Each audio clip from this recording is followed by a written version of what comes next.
Vegetable. Maganda to para sa'yo, ha? Maganda yan para sa'yo. Para lumakas ka at sumikip ka. Sige na, kainin mo. Charis, ito din o. Charis, ito fruits o. Yan, very good yan. Sige na, kainin mo na. Naku, Iha.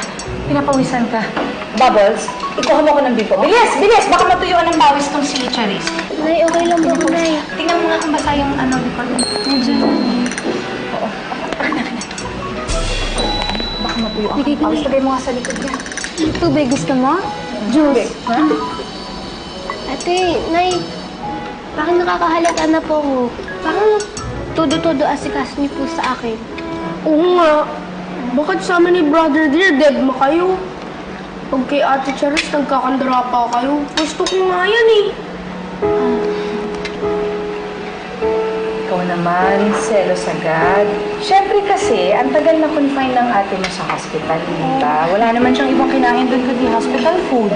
Di ba? So ngayon na nakalabas na siya, siyempre gusto naman nating i-pamper siya. Di ba? Para gumaling agad. Di ba? Thank you po, Nay. Thank you, Ate. O, ito o. Ayan. Sige na, kumain ka na. Vegetable, kainin mo yan. Rambo, ikaw. Sarap yan. Kumain ka ng vegetable. O, Rambo. Sarap?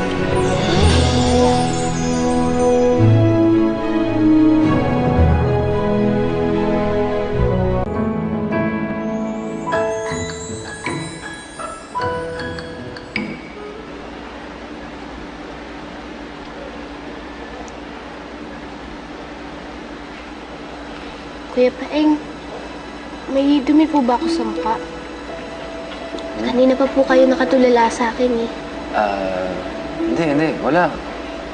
Wala. May naalala lang ako, Charis.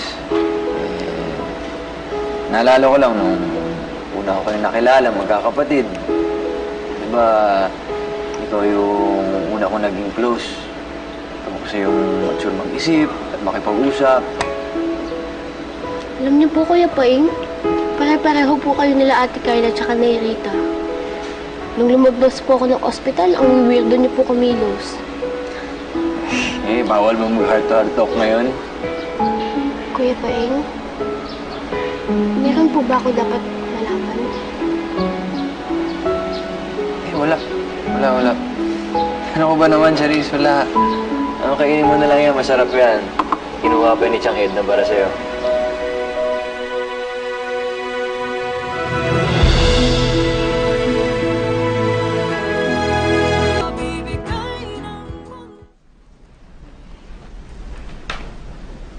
Uy, magdasal muna tayo.